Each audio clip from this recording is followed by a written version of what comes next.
Spock ran an analysis of this delta. It's not just a badge, it's also a communicator. You just press right here. But flipping it open's the best part. I like ours better, too. Strange New Worlds Episode Review. I would like the review to go now.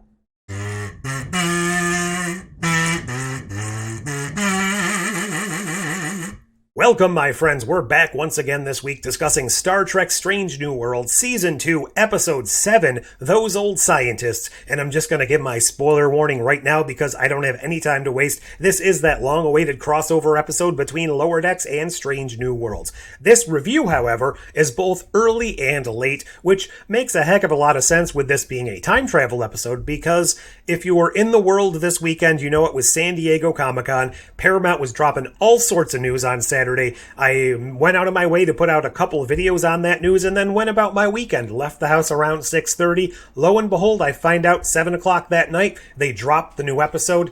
Didn't get a chance to see it until last night, so here I am reviewing it both later than I would have liked and earlier than anticipated. By and large, I liked the episode and think most of it worked, and I think that out of all of this season so far, this is probably the most rewatchable episode we've gotten. It has the most going for it as far as having fun watching it a second or a third time trying to find more stuff, and it's probably the most heavily Easter egged version of the show we've gotten, which is no small surprise considering Lower Decks basically built its brand on Star Trek Easter eggs. But two things I want to get out of the way up front here.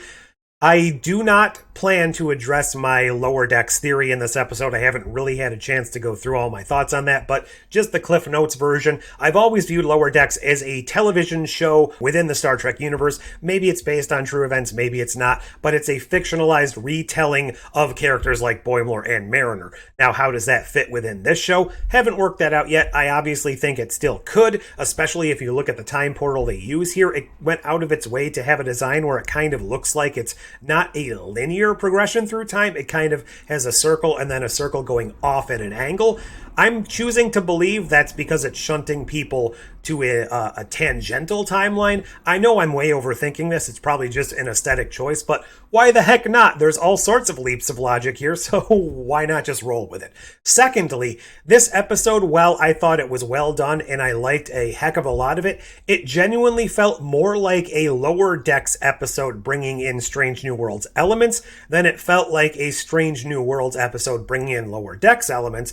And I mean that mostly because it felt like most of the crew, most of the Strange New Worlds crew, were the guest stars, while Boimler specifically, and Mariner to a slightly less extent, were the actual main characters. They were the through line, they were the focal point, and we began and ended with the Lower Decks crew. For the most part, we had a little, I guess it seemed more like a post-credit scene, even though it wasn't. So it genuinely felt like this was a overblown, and I mean that in a good way, Lower Decks episode. And it starts out with lovely animation as a Lower Decks episode, and the thing that worked the most for me, and I think this is probably saying things about me that mean more than I think they do, but I thought the animated opening, the recreated Strange New Worlds animated opening looked leaps and bounds better than the CG version. I've always liked the opening song. I've always thought the visuals of the Strange New Worlds opening looked good, but none of them held any weight or felt real to me because it's all done in CGI. And I know that's just the trend right now. And I genuinely think I would like to see more of Strange New Worlds in this animated style, especially since at the end of the show we get to see most of the Strange New World cast drawn in animated form. I don't believe Pellew is there, and that's a miss, but I would also like to see Hemmer in animation. Just saying, I'm not going to let a video go where I don't reference the absurdity of losing Hemmer on the show, but all of those elements worked for me. Did the storyline work for me? It was a bit goofy, but yes, it did. So my friend Christopher Mays, who comments on a lot of these channels, has pointed out that the Strange New Worlds we're currently experiencing seems a lot like what Community did back in the day. That is to say, they're throwing all of these conceptual episodes at us. They're going for a genre version each episode, and it does seem like that's what they're trying to do. We've got this episode, we've got the musical coming coming up. So is that going to be what Strange New Worlds becomes in the future? Less a linear episodic Star Trek show and more each episode is a mini experience of a different type of genre. That could be good. I'm not saying that's necessarily a bad thing. If they fully commit to it and they fully go all in on it, that could potentially be what sets Strange New Worlds apart from any other episodic exploration show. However, it could also be a bad thing if they don't fully commit and just kind of stumble into it blindly. Not saying that's what they're doing, I just want to put a little bit of caution here. So the main crux of this storyline here is that our characters from Lower Decks, specifically Boimler, Mariner, Tendi, and Rutherford, beam down to a planet to explore an old sort of a time portal. It's not the Guardian of Forever, it's a different one, and it's basically out of power. It runs on this thing called Heronium. I believe that was specifically created so that, heroes, Heronium. But the point is, it's out of power after the Enterprise discovered it, and then Tendi goes ahead and says the Enterprise didn't find that. It was actually Orion scientists that found it, and that actually sets up something that will become a pertinent plot point later on down the line. They screw around down there because these are our Lower Decks characters, and taking a hollow photo activates the portal, and Boimler is sucked into the past, and he appears in live action in all of his Jack Quaid glory, found by the landing party of the Enterprise, the Pike-era Enterprise that we know of Strange New Worlds. Then we get that beautiful opening. Some shenanigans happen on the ship. There's lots and lots of references and hints and interactions, which are fun to see. A lot of Boimler referencing things that they figure out that the badge he's wearing is a comm badge, and Pike and Una have this little thing like, well, flipping it open's the best part. Yes it is. That's why I got a flip phone back in the day, and that's why I'm sad we don't have flip phones anymore. Even though I know they're trying to go back to flip phones with a touchscreen, I don't know if that's going to work. I digress. This has nothing to do with the episode whatsoever. There are a couple missed opportunities in this episode, one of those being when they take Boimler to sickbay. I would have loved it for him to reference another doctor here. I know the most crowd-pleasing thing would have been for him to reference Dr. McCoy, thinking that's who he's going to see. I personally think, however, it would have been great if he were to reference Dr. Boyce, saying, oh boy, I bet I'm going to see Dr. Boyce, and then Mbenga comes out and he's like, oh, right, that was last year, or something along those lines, just to address the fact that Dr. Boyce hasn't been referenced on this show yet.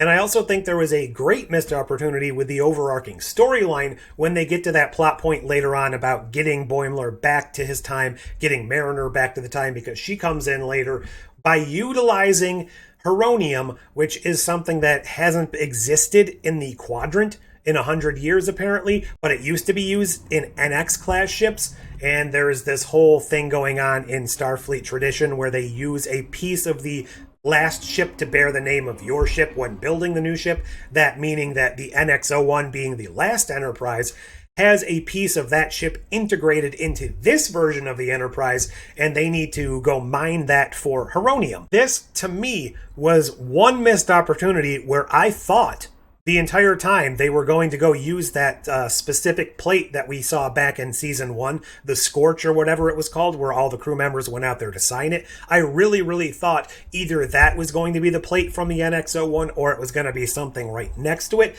And I really thought we were going to see at the very end of the episode they pan out from the Enterprise and we see Boimler and Mariner's names signed on that deck plate of the Enterprise. I just thought that would have been a great touch. It probably would have been too much. It probably would have been over the top, but I really thought that's where they were going with it. This does, however, raise a question from Star Trek Picard. We saw at the end of that season where they renamed the Titan A into the Enterprise G. Does that now mean that they've ripped out the legacy component from the previous Titan and they stuck in a component from the Enterprise F that was recently retired? I don't think that was necessarily something we were supposed to think about, but that's just immediately where my mind went with this whole interaction. We also got to see some nice reminiscing and callbacks to the NX-01 and the Enterprise era, even some characters mentioned by name, and I also think this was a potential missed opportunity for Pelia to reference the fact that maybe she had something to do with the NX program. Maybe she was one of the lead designers. Maybe she knew Trip Tucker, because remember, she's lived thousands of years on Earth. She was probably turned on to the whole engineering thing by the time travel shenanigans from episode 3 where La'an went to visit her. So maybe she had something to do with that Warp 5 project and she had a physical, tangible connection to the NX program.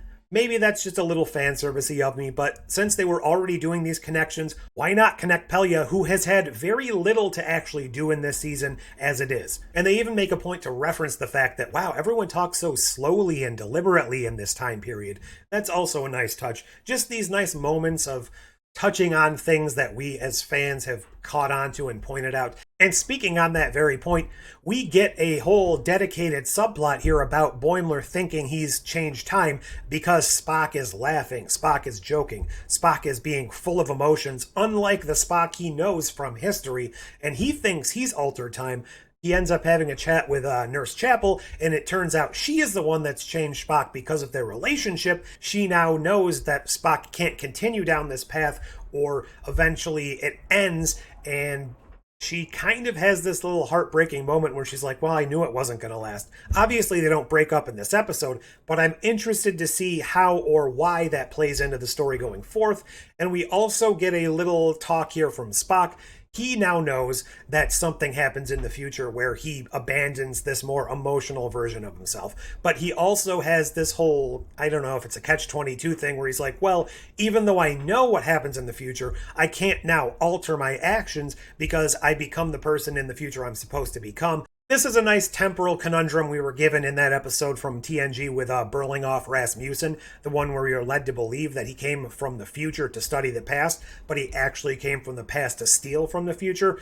That was the whole crux of his point there. If I give you information, it might lead you to make the choice you were already going to make, but it might also lead you to make the choice you aren't supposed to make, and by giving you the information, you will start second and third and fourth guessing yourself, and that's a nice time travel conundrum that's kind of wrapped up fairly easily here. Some nice callbacks to TOS. We also got a callback to TNG and DS9, specifically Setlik 2, and if you recall, there was a Cardassian battle on Setlik 3, and I believe Chief O'Brien, the most important person in the universe, was the hero of Setlik 3. It was cool seeing Orion's back in the show, and it was cool seeing Orion's not in the role of pirate, except for the fact that it was a bit, I don't even want to say ambiguous. They were acting a little odd, and I'm not entirely sure what we were supposed to think of that.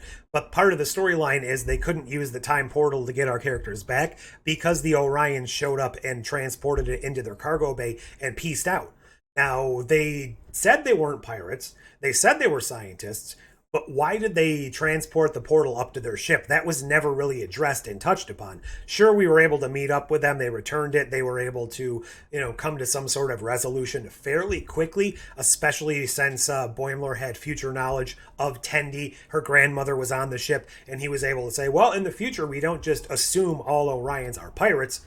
I don't know, it just would have felt a little better had we known why the Orions wanted the portal. Were they just beaming it up because that's how they study things? They don't study things in their natural setting. They kind of study them on their own vessel. I don't know, just a little more clarification there might have made it feel a bit more genuine. There is also a very, very small bit of reference to the fact that they went from animation to real actual people. It wasn't explicitly touched on, but they did make reference to it. And then at the very end, where we had that very special scene with all of our Strange New Worlds characters, minus Pelia, in animated form, interacting because they just had some alcoholic drink, an Orion Hurricane or something like that, that made their reality seem as if it was 2D animated, which leads me to believe, is Lower Decks actually all happening with a bunch of drunk characters?